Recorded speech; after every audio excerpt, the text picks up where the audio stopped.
Hey there, folks! Welcome back to another video. Today, we've got a great topic lined up for you.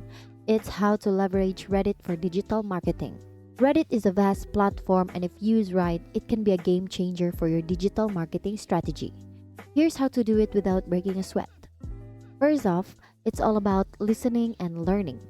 Spend some quality time understanding the Reddit communities related to your niche. Get to know their rules and vibe. Now, when it comes to engaging, don't just show up with a sales pitch. Be a part of the community. Share your thoughts, answer questions, and genuinely connect. Building trust is paramount. Redditors appreciate honesty and transparency, so don't pull up any tricks. Be straightforward about what you're up to.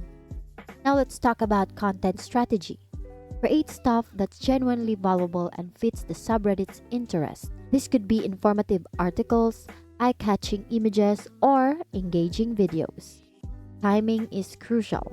Reddit has its own rhythm, so make sure you post when your target audience is most active. That way, you'll get the most eyes on your content.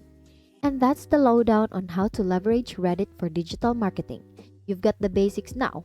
Listen, engage authentically, build trust, and plan your content strategically. In a nutshell, Reddit can be a real game changer for your digital marketing efforts when you play it right. It's not about spamming but adding value to the community. So give it a shot and watch your marketing game level up. Thanks for tuning in and learning with me today. Once again, thank you for watching how to leverage Reddit for digital marketing. Stay tuned for more great content and I'll catch you in the next video.